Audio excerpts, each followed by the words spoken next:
It's worth taking a close look at this coach. It was built to symbolize the victories of Great Britain in the 7 Years' War, which had just ended. So it's full of symbols of victory: palm trees, a crown at the top held by 3 cherubs, and on the panels paintings showing victory and triumph as Zadok the priest thunders out across the Mall the coronation anthem.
Sovereign's escort, found by the lifeguards leading the coach, and in front of them, the way out of shot now, the King's Troop of Royal Horse Artillery, and at the very front, the mounted bands of the Household Cavalry, which we'll see later on. So it is a long procession here, and behind the state coach, after the Prince of Wales and the Princess Royal, there are various members of the household, and then another standard party, the sovereign standard of the Blues and Royals, being carried, and the 3rd and 4th divisions of the Sovereign's escort, and then 2 more gun detachments. So it's a great procession that people are seeing here.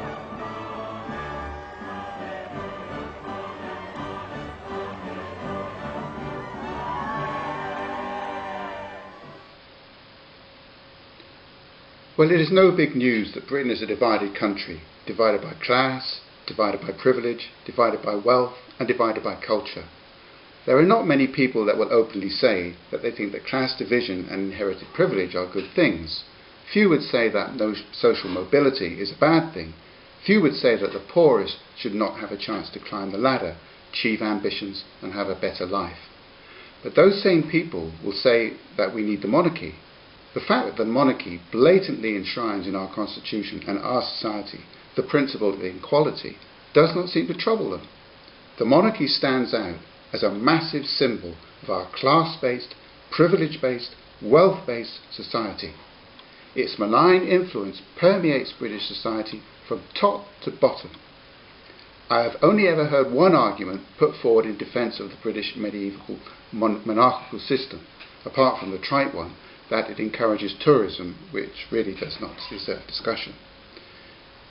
It would be impossible to argue for the monarchy from basic principles, and so people put forward this supposedly pragmatic argument for maintaining selection of our head of state by dynastic bloodline. This argument is simply, it works.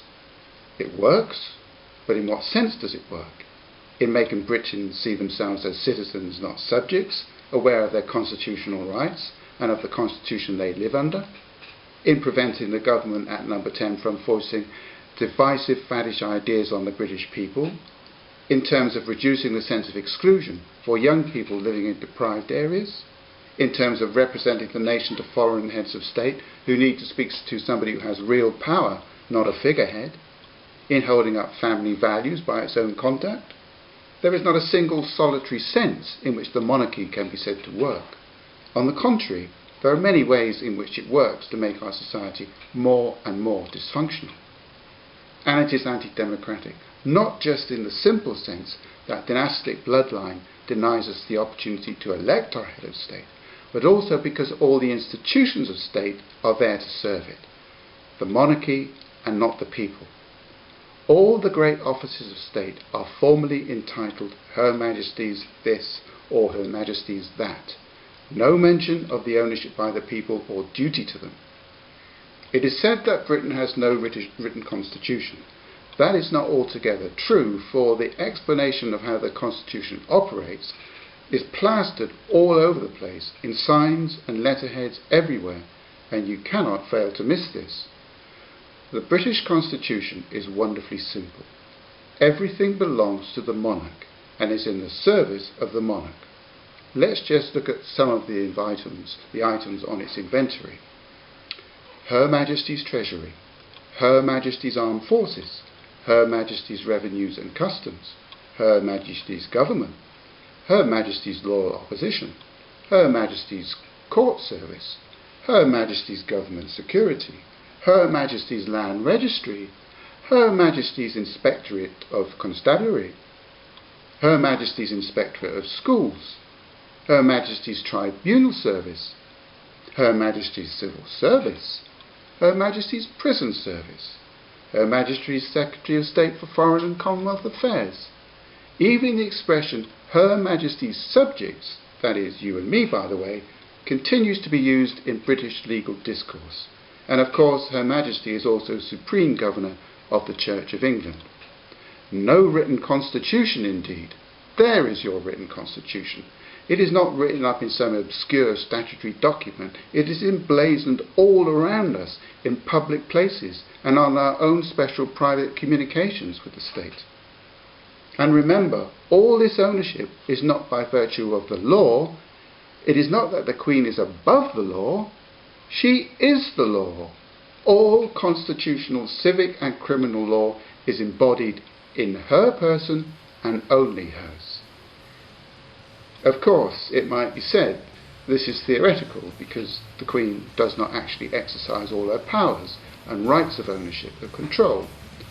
But the point is, this structure whereby everything sits points to the holder of the bloodline means that our political and civil society operates in a completely different space from those operating according to well-organized, legally constituted, modern republican principles. The principal effect of having all state institutions coalescing in the monarch is that the party who controls Parliament effectively controls everything. In spite of his or her cosy weekly chats with the Queen, the Prime Minister effectively usurps all her powers. If you substituted Prime Minister David Cameron's for Her Majesty's in the titles of the institutions I mentioned before, it would be very close to the truth about the real way the British state operates.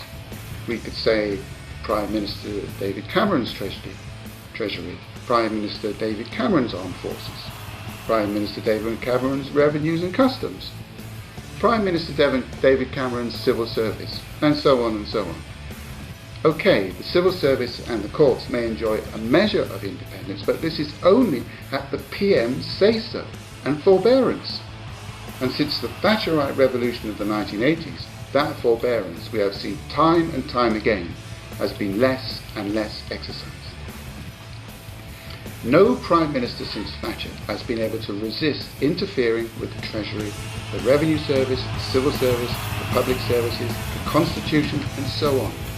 All that because what is normally Her Majesty's becomes de facto the Prime Minister's. In 1995, the well-known economist and political commentator Will Hutton published one of the few works in the last 20 years on what used to be called political economy. Political economy means putting together all the various forces and tendencies in society and in the economy and seeing how they blend together for good or ill. It's no easy task. Hutton's book, The State We're In, was a masterpiece and became an instant bestseller. In spite of a period of 17 years since its publications, its judgments need little in the way of qualification. In fact, the changes that have happened since its publication make its messages even more pertinent. Hutton tells us that the Constitution is a central determinant of how a country is governed. Britain's unwritten Constitution can be defined in one sentence. Whatever the Crown assents to in Parliament is law. The sense of belonging to a successful national product has all but disappeared. He continues, an unwritten constitution organised around the principle that the law is whatever the monarch assents to in Parliament has no clear democratic rules. Monarchical power as passed through the majority party in the House of Commons. There are no limits to the sender's capacity to take power away from the regions and local authorities. The Prime Minister and the Cabinet is held only nominally accountable to Parliament. There is no formal independence of the judiciary. Britain needs a republican attitude to its culture and institutions. Implanting republican tradition and institutional structure will mean stripping away prerogative powers and the hereditary principle, which are both aspects of the continuing royal influence on the Constitution. Hutton had his finger on the pulse in 1995, as did the Sex Pistols much earlier in 1977, even if they were a bit premature when they sang that there is no future for the monarchy. The Democratic Republican Party is the only party to have a programme to correct the faults that Hutton identified and bring closer the angry but entirely justified and morally correct dream of youth as expressed by the Sex Pistols.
I started out this evening fat, but I fucking just lost 15 pounds.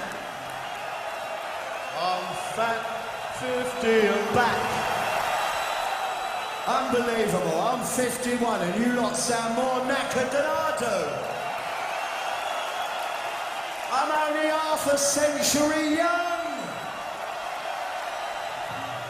It's been a good fucking century though. Thank you. Couldn't do it.